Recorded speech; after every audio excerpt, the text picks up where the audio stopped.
जो अभी हमने केस डिस्कस किया उसमें बी हमारे पास कम्यूटेटिव रिंग थी और ए सब रिंग थी। अगर ये दोनों फील्ड्स हों then we say that B is algebraic over A और equivalently B is an algebraic extension of A. Next अब हम चलते हैं, मूव करते हैं। ये अभी हमने ये क्यों डेफिनेशन की है, क्योंकि रिंग ऑफ इंटीजर्स को अंडरस्टैंड करने के लिए इंटेग्रल एलिमेंट की डेफिनेशन का पता होना ज़रूरी था। रिंग ऑफ इंटीजर्स अब क्या है, every square free integer D, D क्या होना चाहिए, स्क्वायर फ्री इंटीजर है, every square free integer D,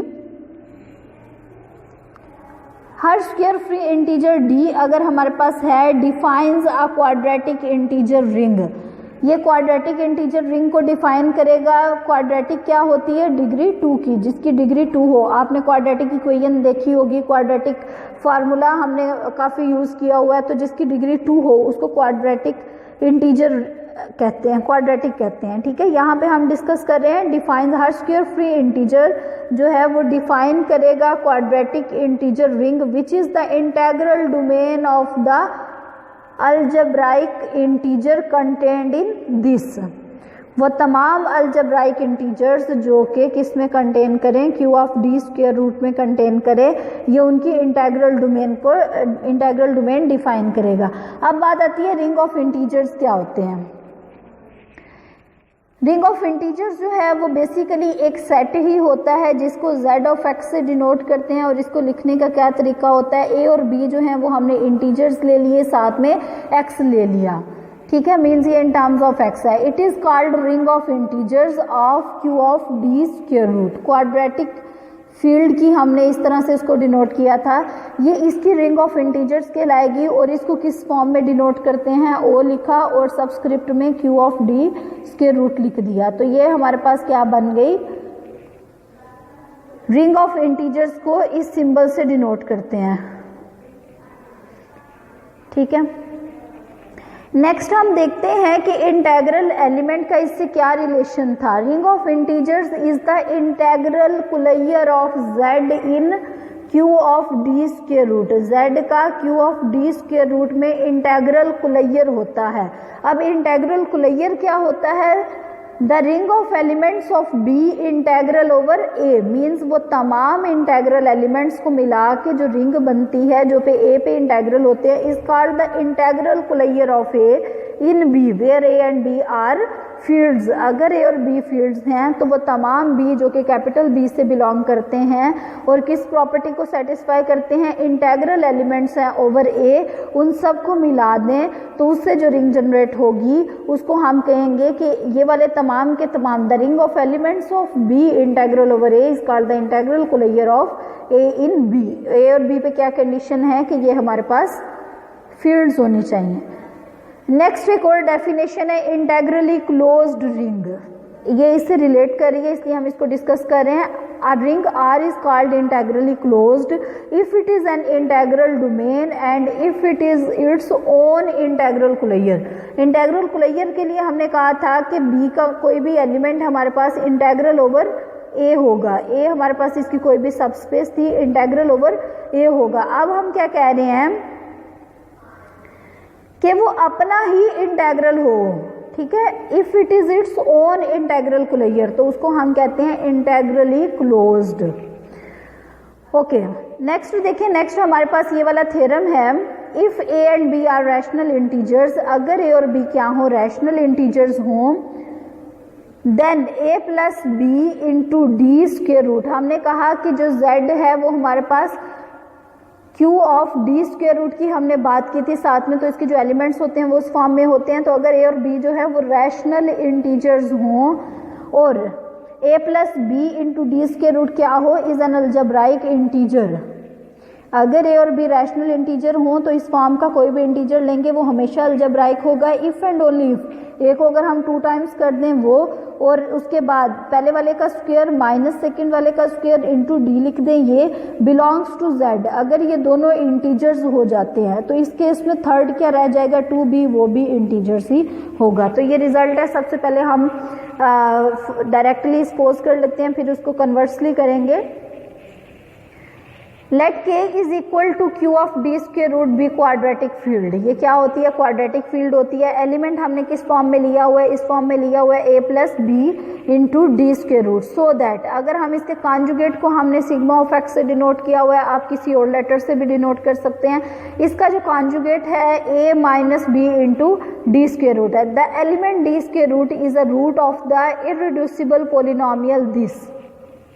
ठीक है, अब हमारे पास अगर कोई एलिमेंट डी स्क्वायर रूट है, ये वाला एलिमेंट डी स्क्वायर रूट है, हमने देखना है कि ये किस पोलिनोमियल का रूट है। तो ये चेक करने का क्या तरीका होता है? जो भी आपके पास नंबर गिवन है उसको किसी वेरिएबल के इक्वल लिख लें, that is equal to D square root, और फिर इसको सिंप्लीफाई कर लें। Simple, X square is equal to D, it means ये किसके इक्वल हो गया? X square minus D is equal to 0। तो इस तरह से जो पोलिनोमियल आती है वो हमेशा इररिड्यूसिबल होती है। इज इररिड्यूसिबल, ये इस इररिड्यूसिबल पोलिनोमियल का जो है ये रूट कहलाता है।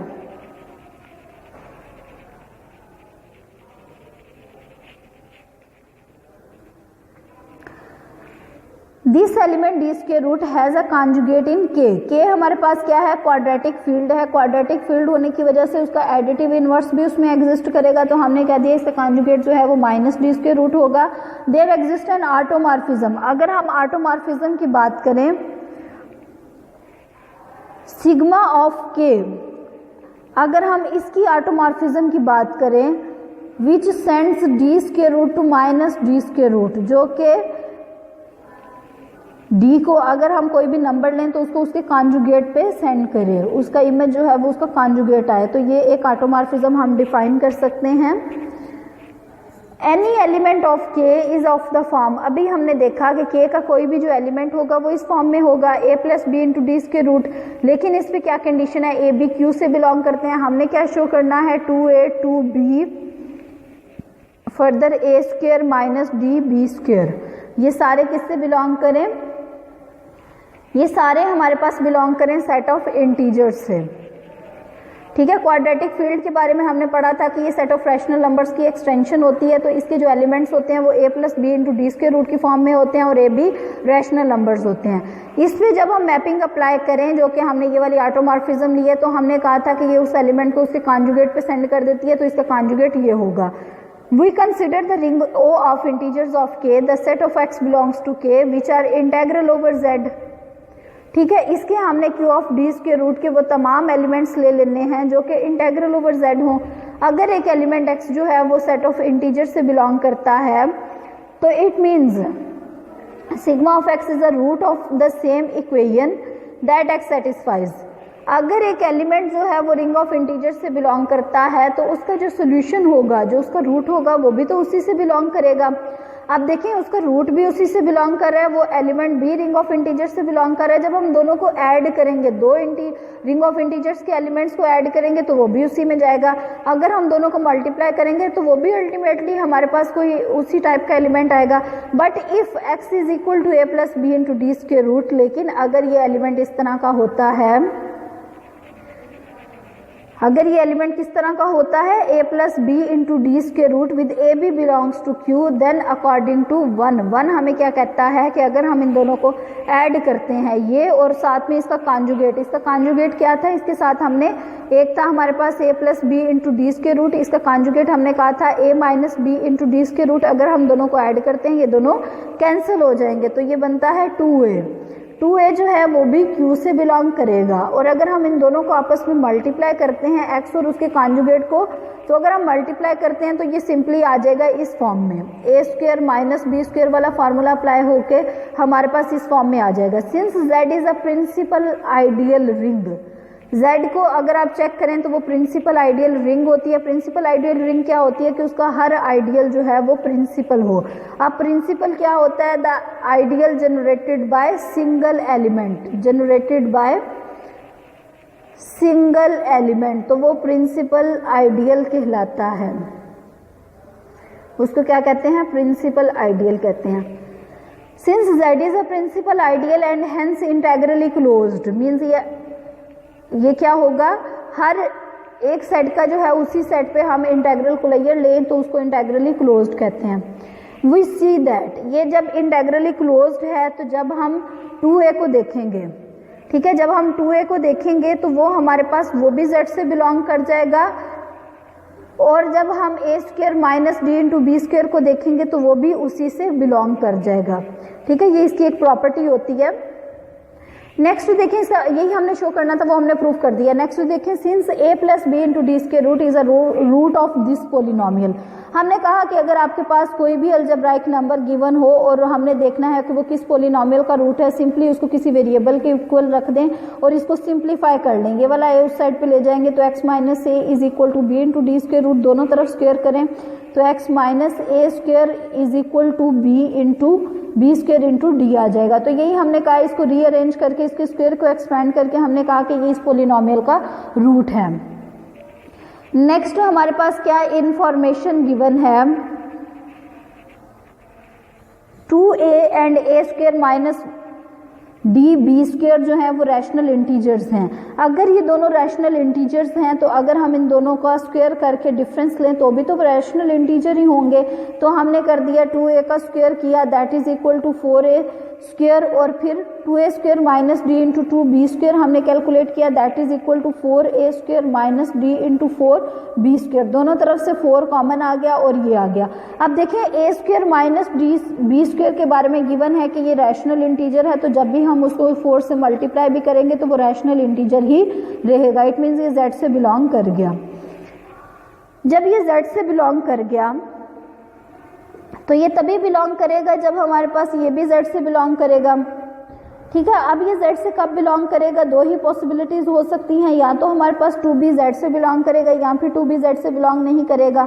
अगर 2b z से बिलोंग नहीं करता तो it's denominator should include prime factor p। Means अगर ये z से बिलोंग नहीं करता, अगर ये रैशनल इंटीजर नहीं है तो कोई रैशनल नंबर होगा, दो ही पॉसिबिलिटीज हैं। This prime factor would have to appear as p square in the denominator of 2b square. ठीक है, अगर इसका कोई रैशनल है तो ओवर में भी तो कोई ना कोई स्क्वायर होगा। मल्टीप्लीकेशन बाय d, अब अगर आप इन the denominator of this multiplication bye d would not send this into z, तो वो इसको z में सेंड ही नहीं करेगा, जो कि हमारी सपोजिशन के ऑपोजिट है। तो इसलिए हम कहेंगे कि ये किससे बिलोंग करेगा, ये 2b जो है ये भी z से ही बिलोंग करेगा। ओके, नेक्स्ट हमारे पास देखें, ये एक और रिजल्ट है कि अगर k जो है वो q into D square root होता है जो कि क्वाड्रेटिक फील्ड है, if k is equal to q into D square root, हमारे पास इस फॉर्म में होता है बी अ क्वाड्रेटिक फील्ड। ये क्या है, क्वाड्रेटिक फील्ड है with d belongs to z square free. d जो है वो स्क्वायर फ्री है, और अगर d इनकॉन्ग्रुएंट टू 1 mod 4 होता है तो रिंग ऑफ इंटीजर्स के एलिमेंट्स किस फॉर्म के होंगे, a plus B into D square root form के होंगे, where a b belongs to z। लेकिन अगर ये जो d है जो हमने स्क्वायर फ्री इंटीजर लिया है, अगर ये कॉन्ग्रुएंट टू 1 mod 4 आ जाता है तो इस रिंग ऑफ इंटीजर्स के एलिमेंट्स जो हैं वो इस फॉर्म पे होंगे, वे with u v belongs to z of the same parity. Same parity का क्या मतलब होता है, बेसिकली ये रिलेशन होता है बिटवीन इवन एंड ऑड। अब इसका प्रूफ देखें, let k is equal to q of d square root be a quadratic field. ये हमारे पास एक क्वाड्रेटिक फील्ड है, since d square free, d जो है वो स्क्वायर फ्री है, इसलिए ये कभी भी जीरो के कॉन्ग्रेंट नहीं हो सकता, क्योंकि जीरो जो है वो हमारे पास एक नंबर है और इसका स्क्वायर हम फाइंड आउट कर सकते हैं, इसलिए ये कंडीशन यहाँ हम लगा देंगे कि ये जीरो के कॉन्ग्रेंट नहीं होगा। नेक्स्ट क्या है, हमने अभी पिछले रिजल्ट में प्रूफ किया है कि 2a और a square minus D B square जो है वो z से बिलोंग करेंगे। ठीक है, then algebraic integers are of the form, ये हमारे पास इस फॉर्म के होंगे। यहाँ पे a को हम u/2 ले सकते हैं, b को हम v/2 ले सकते हैं, और अगर हम a square minus D into B square करें तो a स्क्वायर की वैल्यू u/2 है, इसका स्क्वायर u स्क्वायर ओवर 4 हो गया, माइनस डी इंटू ये करें तो v स्क्वायर ओवर 4 होगा, दैट बिलोंग्स टू z। अब अगर यहाँ पे देखें तो ये 4 का मल्टीपल आ रहा है, तो ये कॉन्ग्रुएंट टू 0 mod 4 आ गया। जब ये कॉन्ग्रुएंट टू 0 mod 4 है,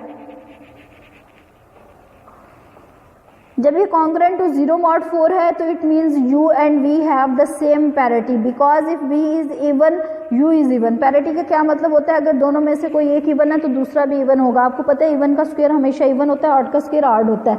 अगर एक का स्क्वायर इवन आ जाता है दूसरे का ऑड हो जाता है, एट द सम दोनों का ऑड ही रहेगा। तो इसलिए हम क्या कहेंगे कि if v is even u is also even, if v is odd. अगर v ऑड हो जाता है 4 पे आपने डिवाइड करना है तो आप उसको कॉन्ग्रुएंट 1 mod 4 लिख सकते हैं ना।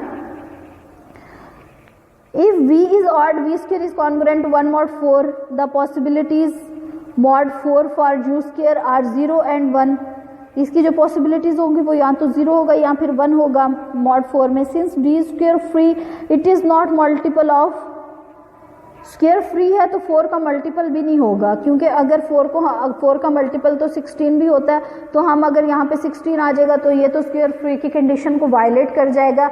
इट मीन्स यू स्क्वायर किसके कॉन्ग्रुएंट होगा 1 mod 4 के, और डी जो है वो किसके कॉन्ग्रुएंट होगा, वो भी 1 mod 4 के कॉन्ग्रुएंट होगा। Note that since D is a square free it is not divisible by 4, so the condition in A is D is congruent to 2 or 3 mod 4।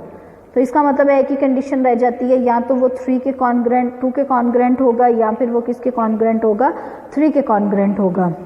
ठीक है, यही हमने शो करना था कि इसके 2 ही तरह की पॉसिबिलिटीज रहती हैं। नेक्स्ट ये थ्योरम की स्टेटमेंट है, जस्ट इसकी स्टेटमेंट करेंगे। लेट के बी अलजेब्राइक नंबर फील्ड, के जो है वो अलजेब्राइक नंबर फील्ड है और एक्स इसका एक एलिमेंट है, इज इंटेग्रल ओवर ए, जो हमने स्टार्टिंग में डेफिनेशन पढ़ी है उसको सेटिस्फाई कर रहा है। If and only if there is a finitely generated a submodule M of के सच दैट एक्स एम जो है वो एम में कंटेन कर जाए। ये सब मॉड्यूल की डेफिनेशन आप खुद देखें, और फर्दर इस टॉपिक में अगर कोई मिसिंग होता है तो आप इसको कंप्लीट करें। ओके, अल्लाह हाफिज। इस जो अभी हमने केस डिस्कस किया उसमें बी हमारे पास कम्यूटेटिव रिंग थी और ए सब रिंग थी। अगर ये दोनों फील्ड्स हों then we say that B is algebraic over A और equivalently B is an algebraic extension of A. Next अब हम चलते हैं, मूव करते हैं। ये अभी हमने ये क्यों डेफिनेशन की है, क्योंकि रिंग ऑफ इंटीजर्स को अंडरस्टैंड करने के लिए इंटेग्रल एलिमेंट की डेफिनेशन का पता होना जरूरी था।